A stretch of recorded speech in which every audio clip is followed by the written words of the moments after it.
This is Saturday Morning Mysteries. And we're your hosts, Alexis and Grace.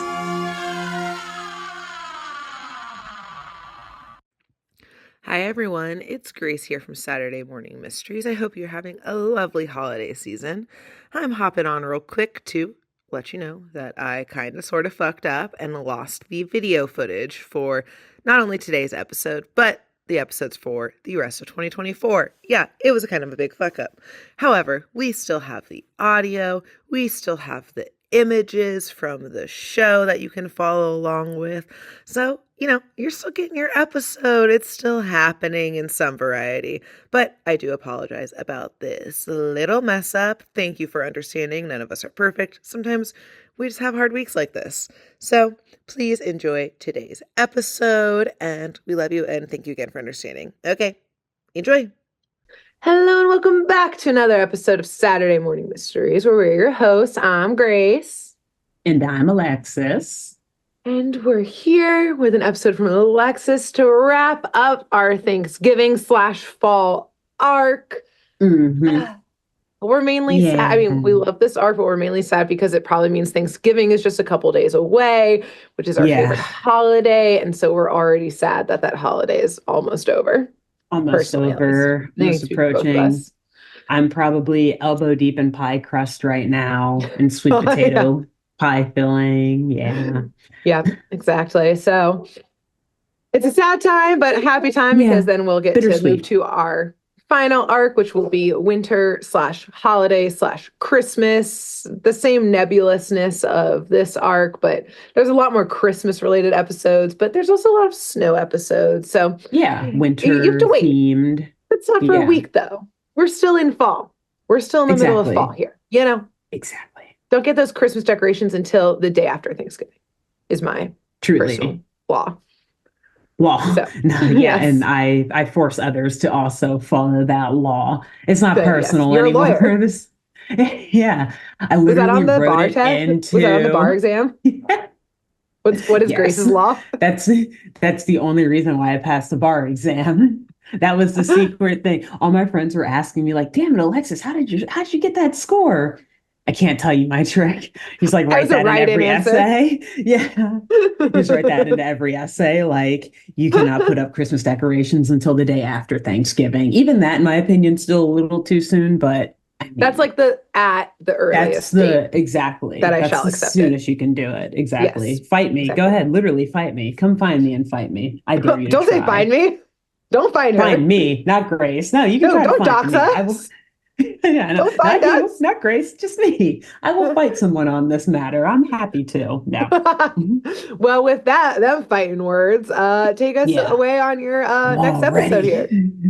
Yes, and you're right. We're gonna enjoy this last week of the holiday of Thanksgiving, of our favorite holiday, by doing something very different for this podcast, actually. Not different in the sense of it's, a cartoon that doesn't really do with crime, but it's a classic cartoon. Okay. But it's one that we have never talked about.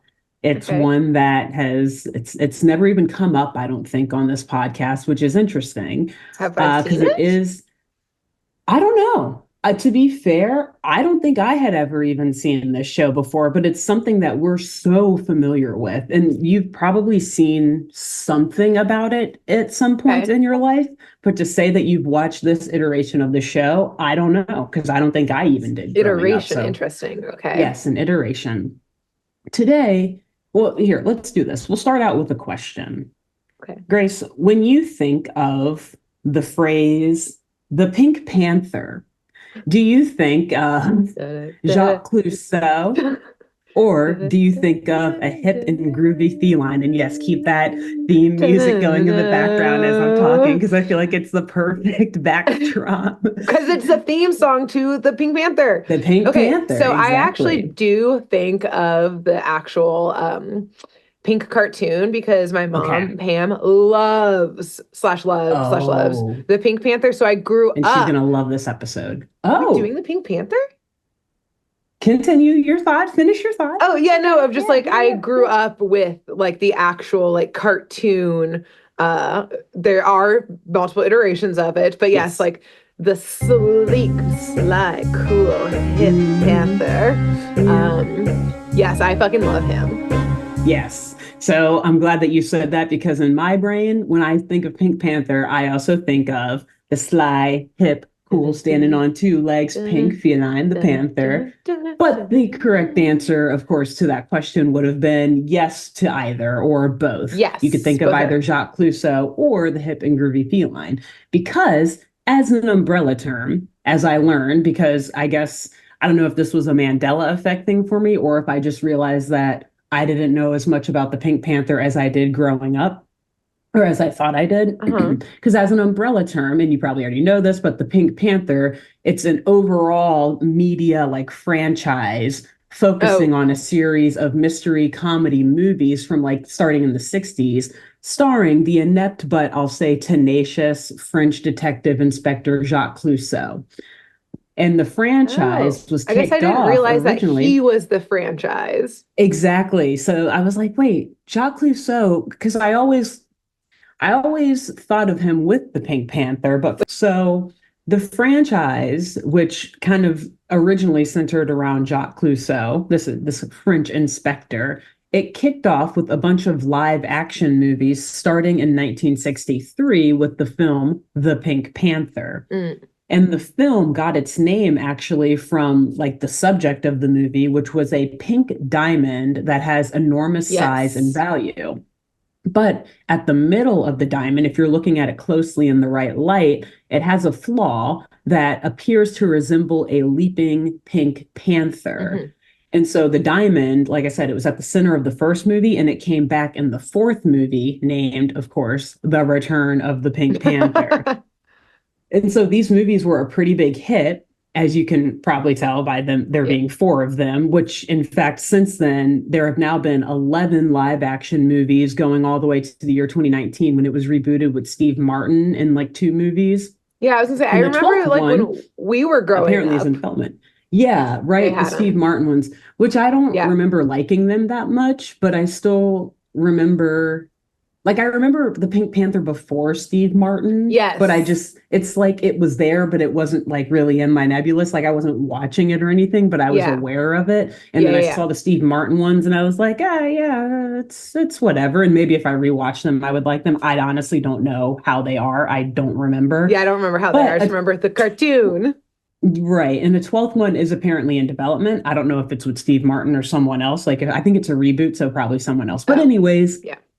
It's no surprise that in the 60s, when this movie first came out, the first Pink Panther, that it would be a big hit and would garner such an audience. Because, and I had to do a little extra research on this, according to a 2014 article in Smithsonian Magazine by David Sears, detailing a 1964 jewel heist from the New York City American Museum of Natural History carried out by quote unquote Murph the Smurf, who I need to read more about Murph. I did not have enough time to read too deep into him. I read a bit about this crime, but I'm just going to give like highlights, and basically I'm just going to do like a 2-paragraph excerpt directly from this article because it's a good read. Recommend people read it. Sorry, I just had the huge revelation. I'm like, is this why I love heists? This is why I love museum heists? Because I grew up on the cartoon of the Pink Panther? Originally, it's all about a diamond heist, maybe. So, according to this article, and again, like 2-paragraph excerpt that I'm just going to directly quote here, the mid-1960s were salad days for jewel thievery. I'm guessing that means it was good days. Salad being green, maybe. It's healthy. I think it's like for easy you. I've never heard that before. Easy peasy. Plentiful. Good eats, something plentiful. Right. They bought a lot of salads with diamonds? Yeah, they had good money. And salads have always been expensive no matter what. So in 1963, the same year that the Pink Panther movie came out, the very first one, when a U.S. gym heist occurred on average every 32 seconds, according to this article, 32 seconds, crooks stole $41 million worth of insured precious and semi-precious stones. I should have done the inflation calculator. I was about to say, was that in those It doesn't matter because even today, 41 million is still a lot of money. So Wow. back then it was a whole lot more. Cash aside, diamonds were the anonymous currency of a thriving seller's market. An estimated 3.5 million diamonds of 1/3 of a carat or more were being sold annually in the United States. Whoa. But that was well short of demand. Yeah, so like, whoa, but people wanted even more. Oh, wanted more. Abroad, jet set Europeans, Arabs, and Asians. I don't love how he just calls them Arabs, but whatever. Yeah, how they were like, article, these I don't two know. giant areas. Exactly. Anyways, all of these different ethnic groups around the country knew that jewels had their value and held their value, rather, in uncertain times. Fungible good or non-fungible goods, I believe that is. Sorry, microeconomics. So to grease the gears of this emerging global economy, many seemingly legitimate jewel merchants did double duty as fences, meaning like they were kind of also, in addition to being amazing, like the people selling these things, they were also kind of like looking the other way when people were offering them things that clearly were not, legit absolutely. Or like didn't seem seemly. So they didn't ask any like dirty questions, any untidy questions, as the author writes. They routinely melted down precious metal settings into salable ingots, which I probably should have looked up more of this terminology, but I think those are just like the actual like the shapes that kind of like you change original jewels from to maybe turn them into more okay, that makes sense. Like taking a big diamond, putting it into a ring, I suppose, like putting it with something so that you're not just handing someone a jewel, right? Anyway, here's a diamond. Here's a diamond, take this. No, like put it into a piece of jewelry to then make someone buy it. So then yes, and they would cut conspicuous gems to erase their identity and then blithely intermix stolen and honest merchandise. So kind of like washing it through, right? Love this. The best jewel thieves were aristocrats. Everybody wants to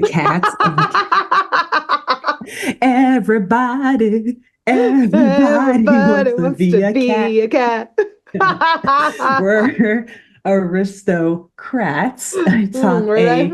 You got cats on the mind of Panther? I don't know. I know. Here we are smearing cats yet again, 3 weeks or however many weeks in a row. Everyone. We do. We love cats on this podcast, just not today, apparently, and last week. So yes, I'm just going to start that whole sentence over. The best jewel thieves were aristocrats, a 3-tiered class structure. At its bottom was an army of lowly criminals who committed perhaps 80% of all jewel thefts, but did so in crude, often clueless ways. So they weren't really good at their job. They left a lot of tracks or a lot of crumbs. Sandwiched between these aristocrats and the 80% of like the lowly kind of everyday man jewel thieves were about 4,000 skilled professionals who, like the aristocrats, left unwanted items untouched and promptly disposed of their booty, as the author writes. So basically what this excerpt from this magazine article shows is that in the 1960s, jewel heists were all the rage, may I say. They were quite popular crimes among people of all levels of the income bracket. And because of that, they were really captivating the public. Everyone was paying attention to them because they were constantly in the news, constantly being found out about, like I said, every 32 seconds on average, apparently, in the year 1963. And they, I guess, had this kind of like air of sexiness and like a cosmopolitan flair. Yeah. Right, because it's like, ooh, New York, big museums, people all over the world and from different countries trying to deal in these fabulous gems. Like you said, something that's in really high demand. So it's already like in people's minds uplifted as like a rare thing. Exactly. And thus that adds to like the allure of it. Yes, the allure, that's the perfect word for it. It's in vogue, right? But yes, today, that's basically all we're going to talk about for jewel heists, because that's not really the road that the Pink Panther media franchise really goes down, at least not in the terms of it becoming a cartoon that we would be talking about on this podcast. But I thought, hey, since the name and the whole media franchise originated around a diamond, let's talk about Grace's favorite thing, jewel heists, at least briefly. So there's my little spiel on that. Thank you for doing that for me personally. Just literally just for you. I have no interest. It brought joy. So The Pink Panther we'll be talking about today is obviously from the 1993 animated television series starring the Pink Panther that we know and associate the name with, that hip pink feline. And interestingly enough, Pink Panther, who we'll call him, which also I think that like oftentimes they just say his first name is Pink. So like throughout my script, I just call him Pink, which I think is adorable and fitting. So Pink, the character, actually barely appears in the first few movies. And he's only seen in the title sequence and like the opening and closing credits of the first and fourth film. Okay. So he wasn't actually the Pink Panther, the diamond. Exactly. So he was just named. He was a personification or an anthropomorphization, I don't know, of like the diamond. Yeah. Like he wasn't actually a character. He was just this kind of fun little cartoon that they put into the credits and the opening titles. Yeah. Except eventually the character got super popular. Like the little animation was really popular and became so closely linked to the film series that they started putting him in like more of the movies as a little like cartoon character and like popping up and stuff. And eventually it led to a spin-off series of animated shorts, television cartoons, and of course other merchandise to capitalize on. Yep. To the point where in total, to this day, the character has starred, the Pink Panther, the feline character, has starred in 124 short films, 4 separate TV series, and 4 separate TV specials. Whoa, so, he's a star, kid. He's a star. Shining bright like those diamonds. He's everywhere. So the 1993 iteration or like incarnation of the Pink Panther, which is the one we're talking about today, of course, stars the legendary pink feline on a series of adventures or misadventures, sometimes kind of loosely involving mysteries and crimes, but other times, like in today's episodes, just like getting into shenanigans. And as one of the last kind of like fun facts about this iteration of the show, the 1993 one in particular, is that it's really the only time, or at least it was the first time in the entire Pink Panther franchise, like the whole media franchise, where Pink actually talks. Exactly. Yep. In all other shows or like appearances, he's silent. He maybe has 1 or 2 lines here or there, but he doesn't talk. Like he's just kind of hopping around, goofing around on screen. That's it. That's how sly he is. It's part of his allure. It is. It's kind of what makes him like, good at being a spy or whatever, or helping out the inspector. So basically though, in this iteration, in the 1993 series, they gave Pink like this very kind of just like a calm, smooth American accent. Like he just talks like this and is kind of like, he's a little sly with his words and a little witty, but otherwise he's just hanging out. I'm just a Pink Panther, living life. What do you want me to do? And this was really different from the original voice, which was like a very sophisticated British accent that he had when he talked. That was probably more Scottish than British. But yeah, exactly. When I think of his voice, because I was like, he doesn't really talk. But then I was like, but I remember him talking in this series, but I thought, it was like, either like very posh or like French, which I guess same. And I couldn't Cousteau is French. Exactly. And at first I couldn't remember, like I put a little asterisk, like, was it French or British? Look this up before you finish. So I had to double check, but it was British because in my brain, again, maybe Mandela effect type shit. Yeah. I thought it was kind of like a more French accent too. But again, I think it's because of Inspector Clouseau. So but basically, though, in this show, they're like, let's just like make him talk like a cool, kind of like chill, goofy cool American dude, because that's what American kids are going to like. A cool cat. Sure. Exactly. So this show, though, it ran for 2 seasons from September 13th, 1993 to April 12th, 1995. And in it, I guess, just for shits and giggles to talk about some of the voice cast here. I'm not really familiar with the name of this guy. Matt Frewer. He is who voices Pink Panther. And at first I was like, okay, that's cool. But then I clicked on his Wikipedia page and he's actually like in a ton of stuff that I've seen that you've probably also seen. He was in Honey, I Shrunk the Kids. He was in the movie Watchmen, which was a comic book movie that came out, but like really good movie. Yeah. Dawn of the Dead, one of my favorite zombie movies. Oh, so he's not just a voice actor. He's like also he's like an actual the other actor. Side. Yes, and then also Oh, he was in the Third Night at the Museum movie too, Secret of the Tomb. So I okay. was like, okay, but the most You important go. thing about this guy, I will say, and this was what impressed me the most and made me have to put this in here, is that Yeah. he was born on January 4th, Oh my 1958. So I God. was like, oh, hey, well, so he's just amazing. So Oh that's my cool. God. So we know Yeah, he's perfect, Capricorns amazing, beautiful, could smart, do no harm. powerful.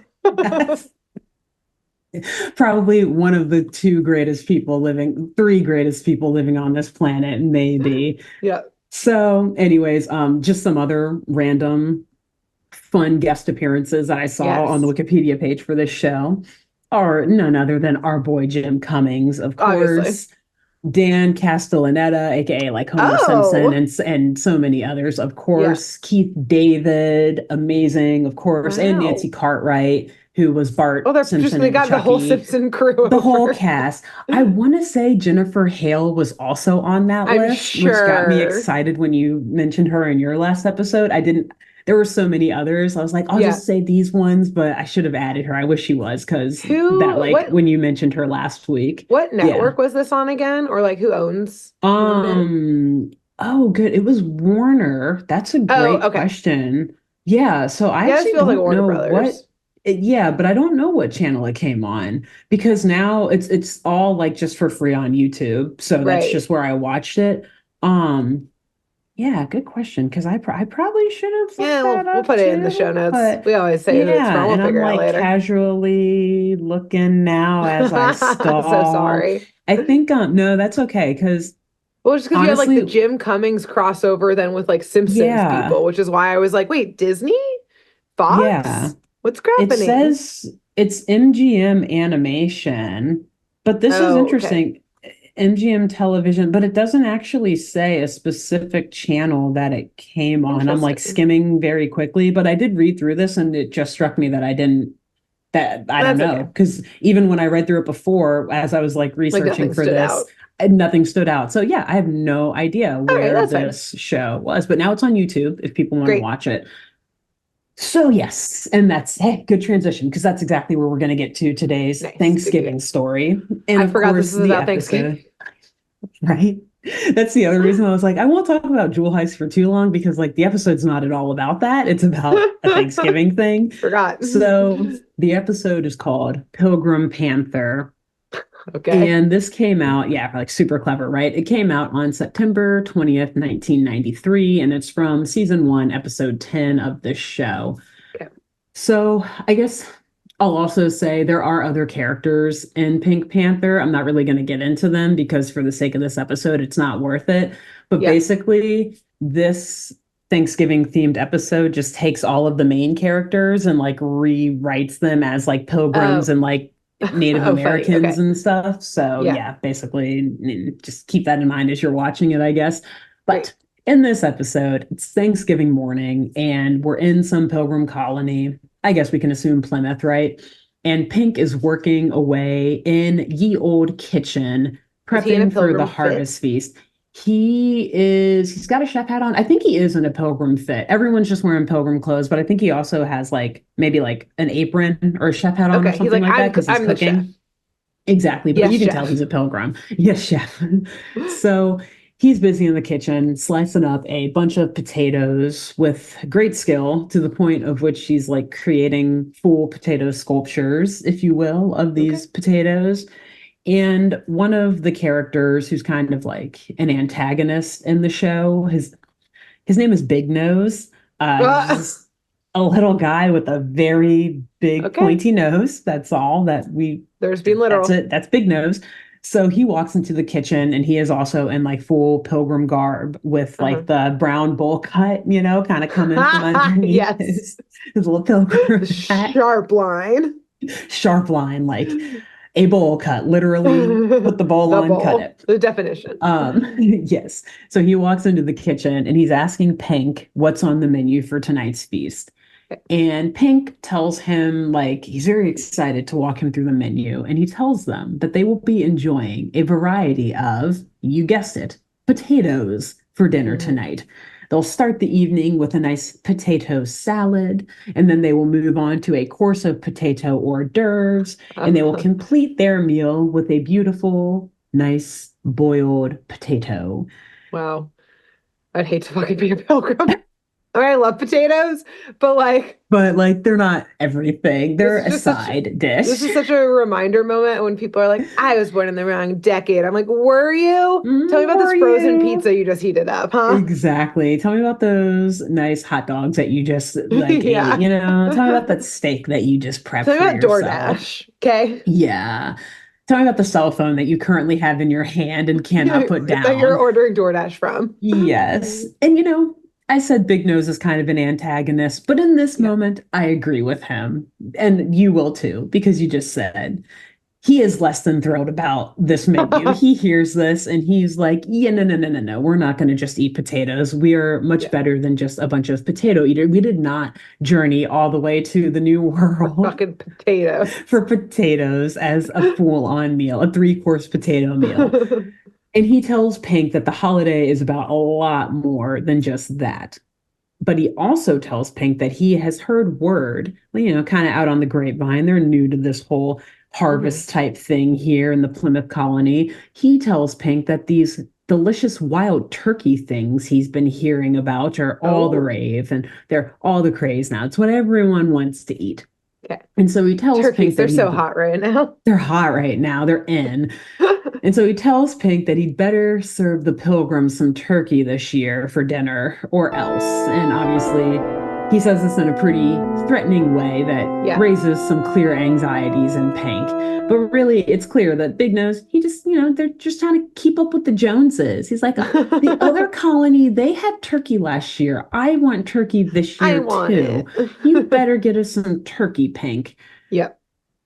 So Pink, he gets to it though, because he feels the threats, obviously.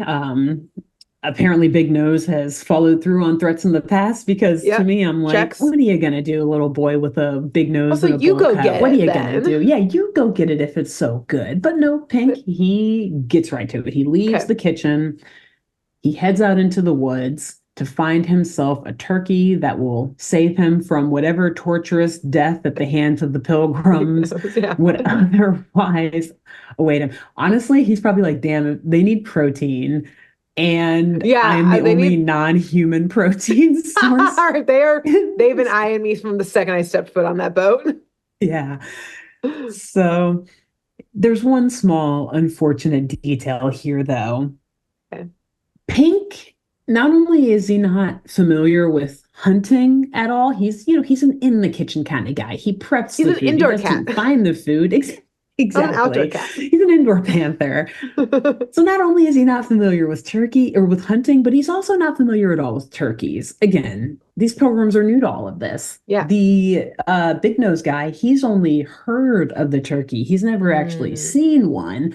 So Pink has no idea what turkeys look like, Oh where no. to find them, or how they even sound. So he's kind of just like bumbling through the woods, Great. reading through a basically like turkey hunting for dummies guidebook Okay. Great. as he's like trying to figure out what to do here. But it kind of puts him at an immediate disadvantage, right? Because Yes. he doesn't know what he's doing.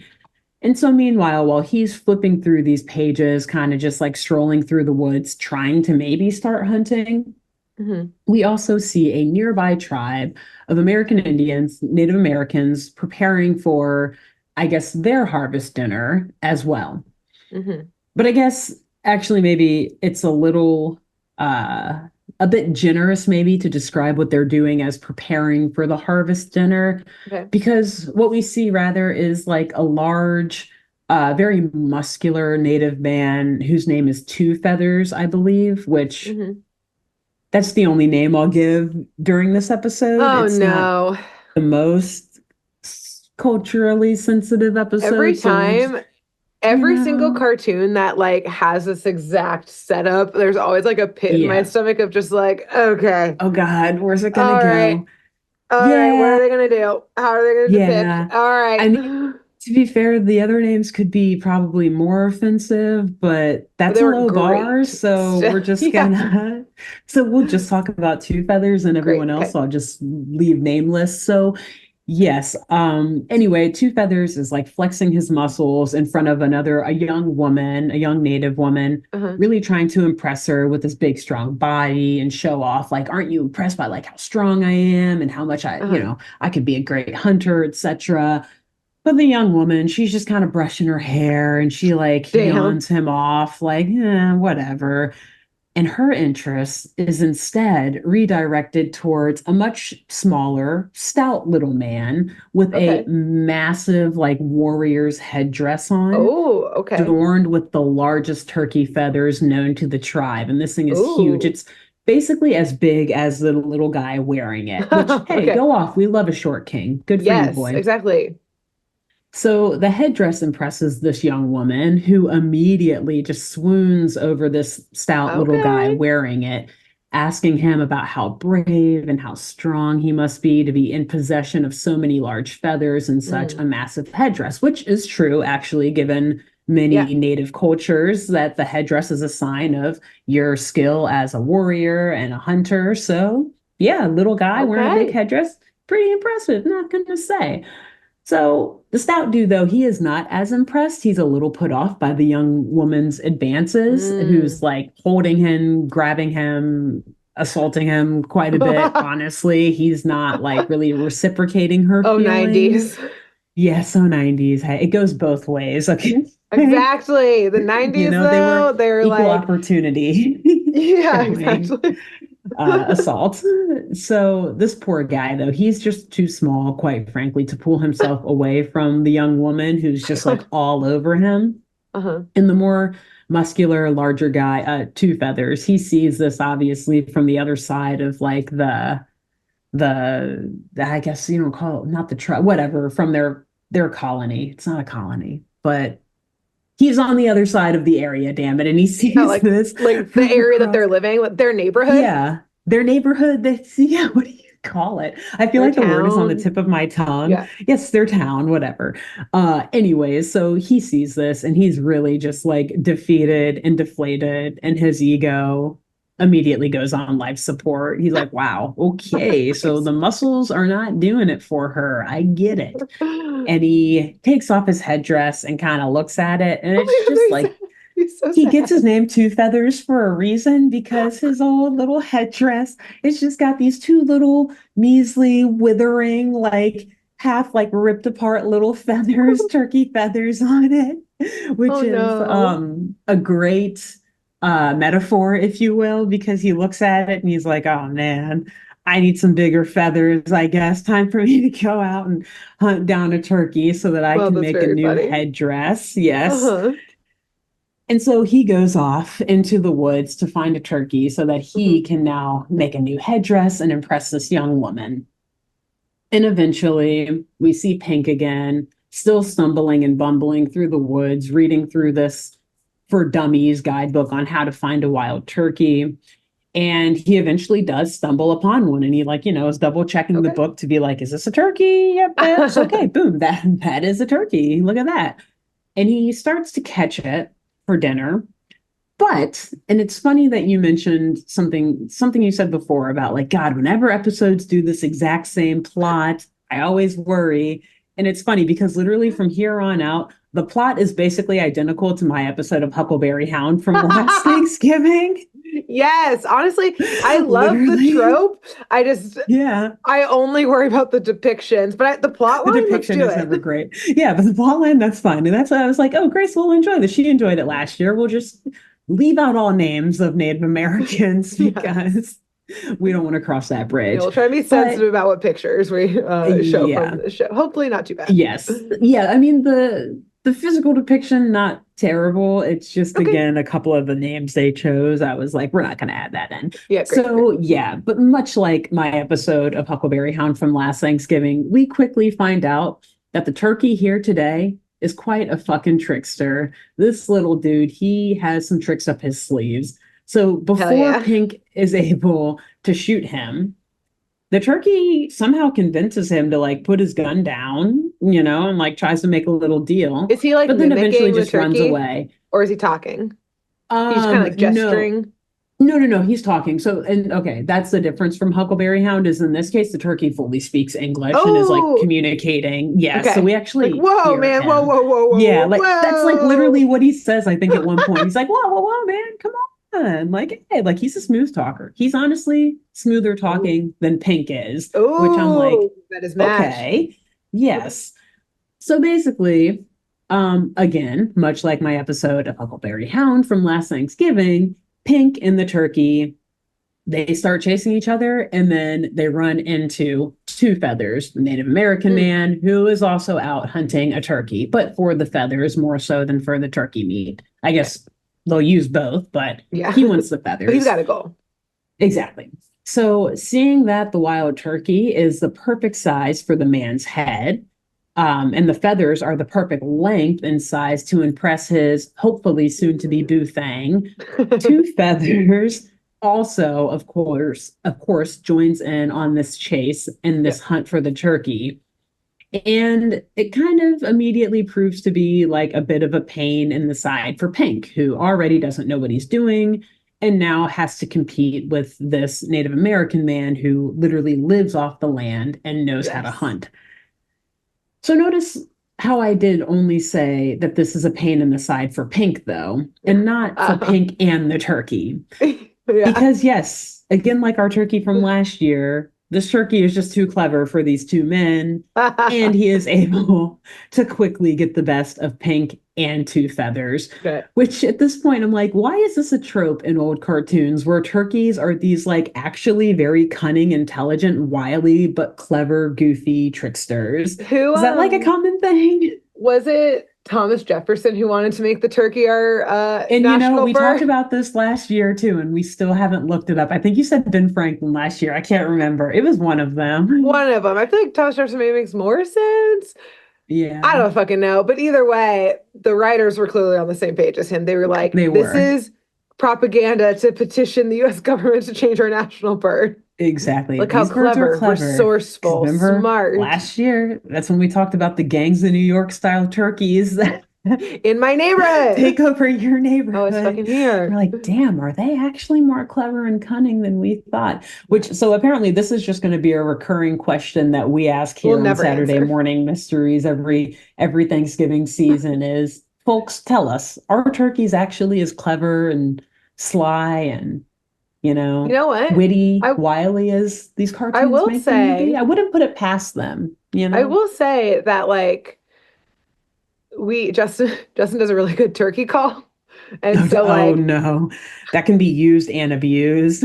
well, so like he does a really good one and yeah, we'll go out into our yard and when we see him, he'll like turkey call, they'll call back and then he'll do another one and then they'll be like, "No, bitch, we know who you are." And like Oh shit. suss him out They so know. quick and like they're like, we're not coming over there. I don't fucking think so." You They, see, or I I feel mean, they like it could get survived. dangerous where they're like, you trying to impersonate us?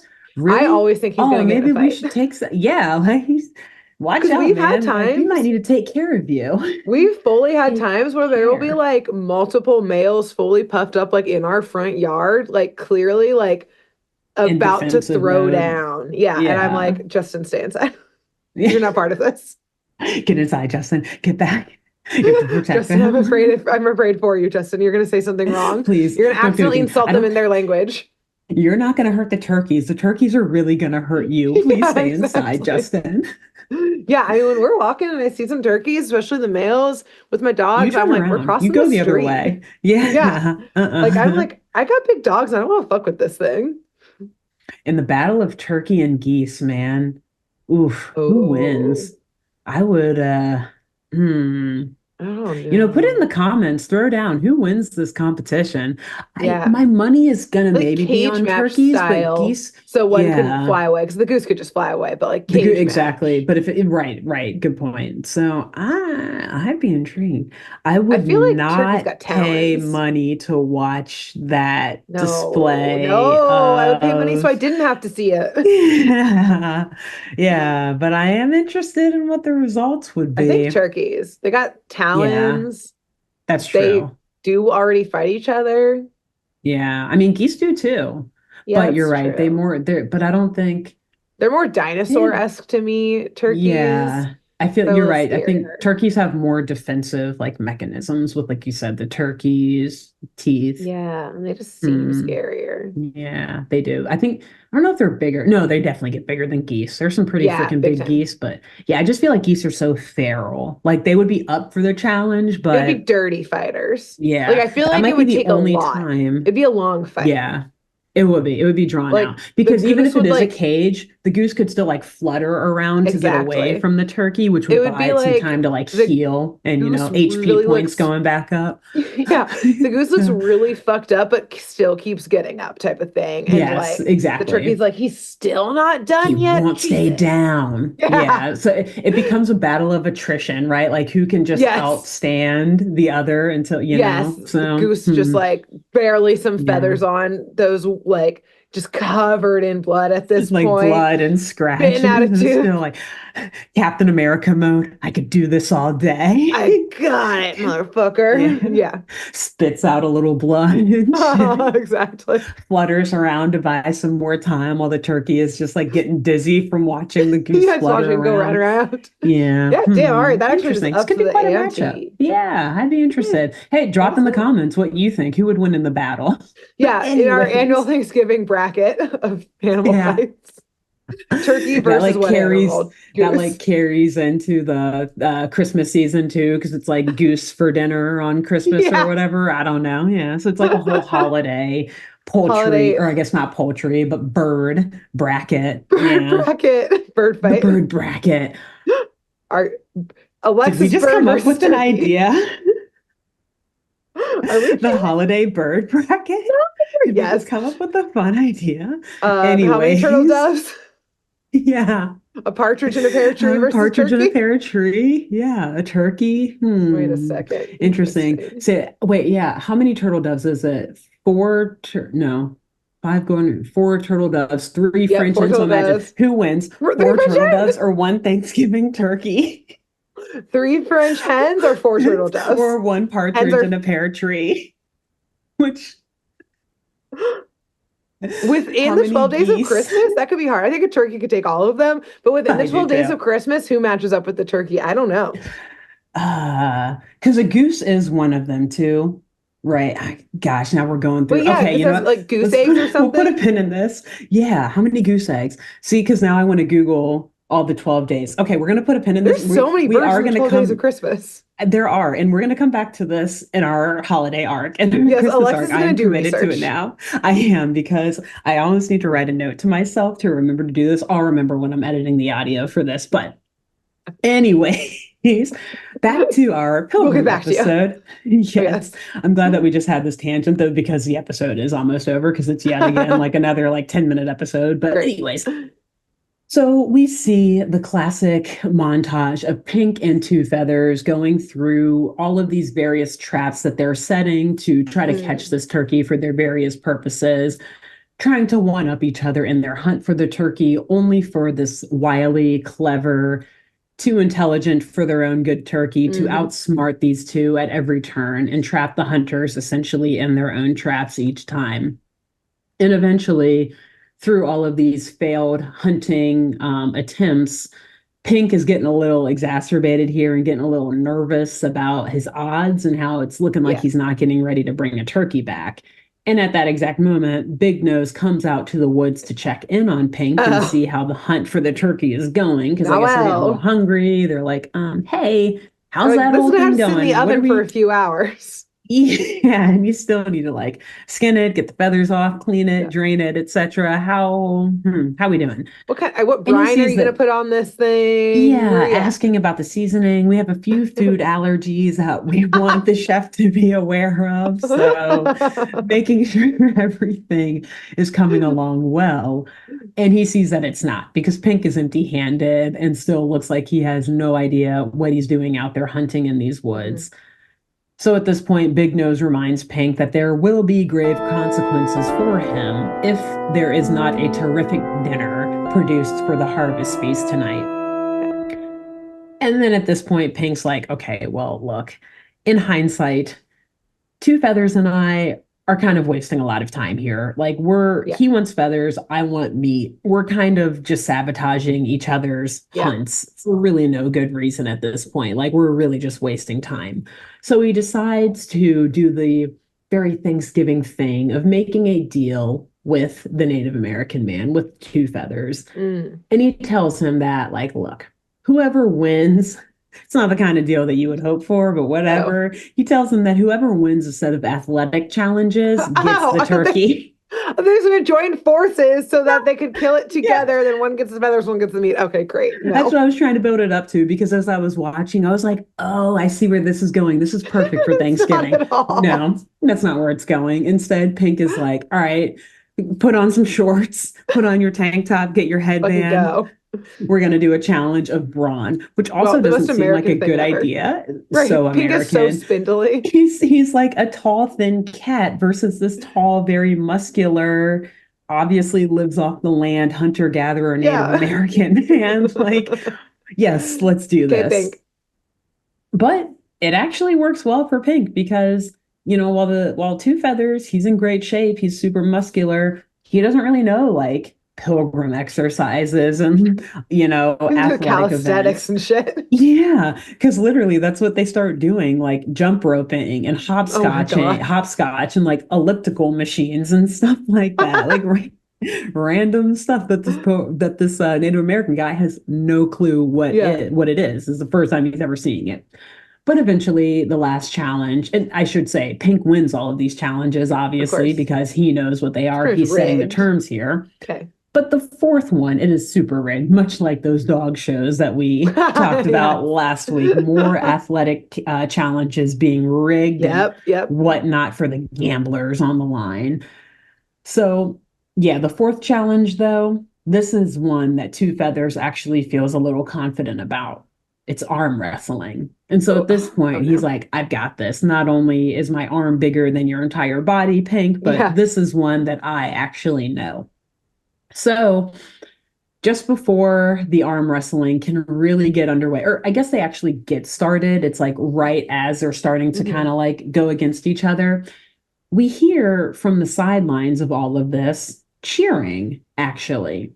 And Pink and Two Feathers look over and they see that it's the freaking turkey lounging nearby on like a lawn chair, sipping on some sweet tea and eating like hot dogs, just rooting on the athletic spectacle. Like, all right, Pink, you got this. You got this. I want you to win. Because there's no chance you'll get me.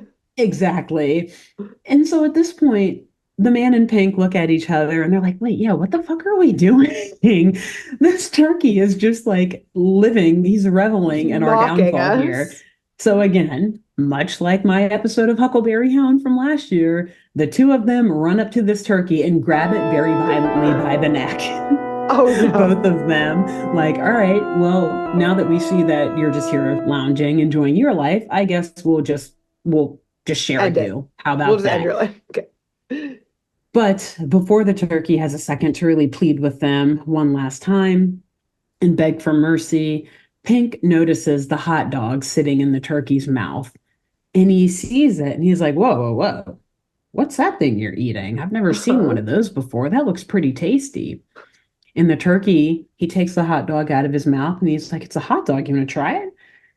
And Pink takes a bite and he absolutely loves it. This is such an all-American story now.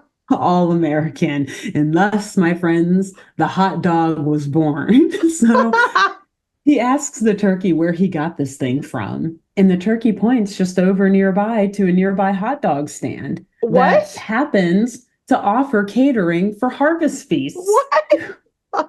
Yes. So who's running Pink it? Is like, Turkeys? I don't know. So there's no one staffing it yet. There's no one staffing it, but I believe it's run by Native American people. Okay. You'll see it when you see it. That's another name that we're just going to skip over and keep it moving. Great.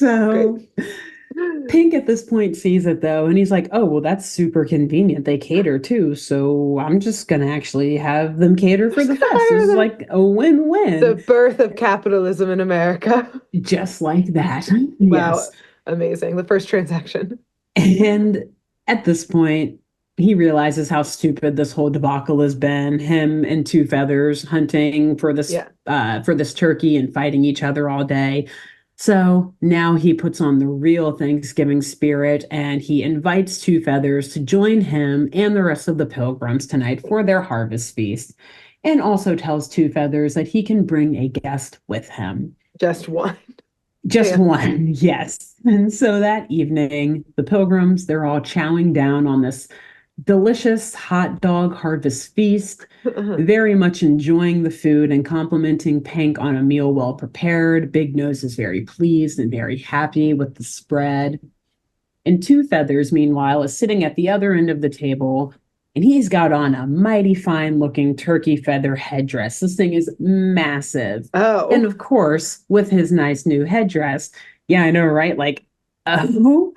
So he kept his hand on that neck when Pink let go. Snapped a bit, I suppose. Real quick, okay.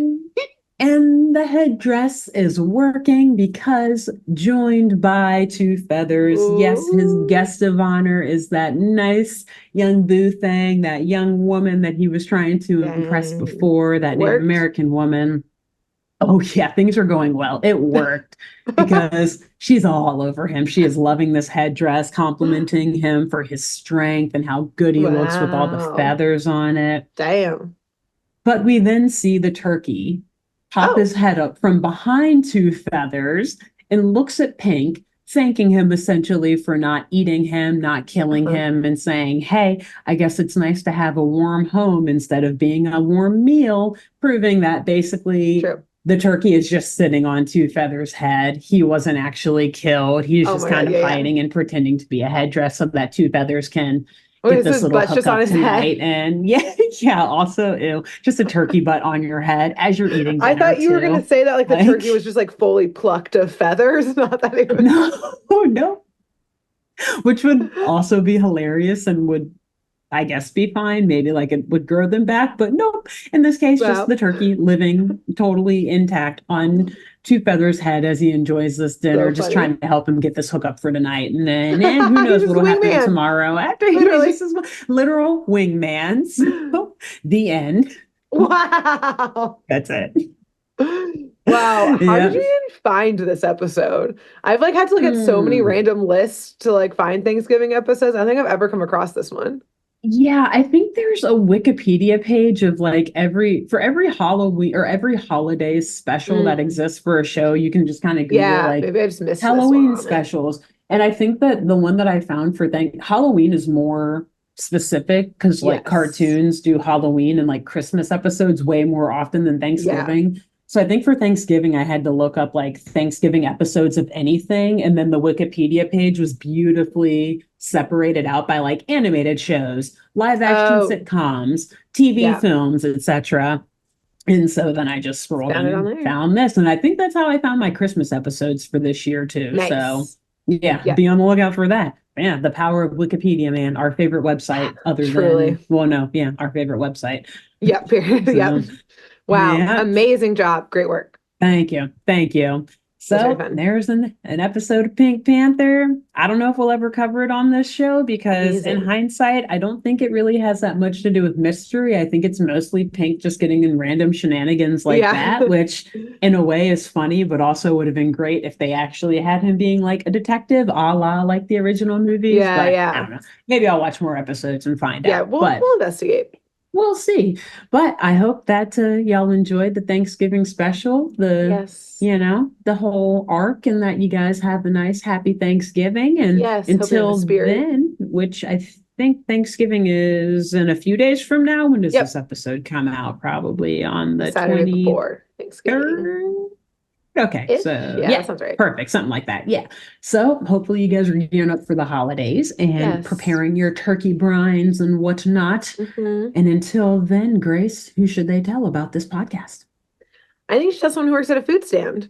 Could be a hot dog stand. Could be whatever type of food stand.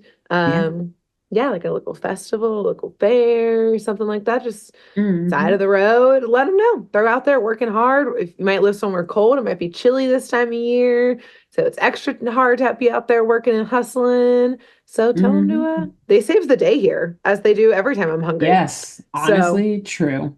Heroes. So true. Tell someone to They're always where you need them when you least expect to see them. Exactly. And who else should they tell? You should tell, I don't think we've done this. You should tell a hunter. Oh, nice. Especially if it's someone who hunts for their own turkeys for Thanksgiving. I'm sure there are some people that do that. Or it's people who hunt for their own food in general. Because, let them know. Cool. Excellent. Yeah. And see.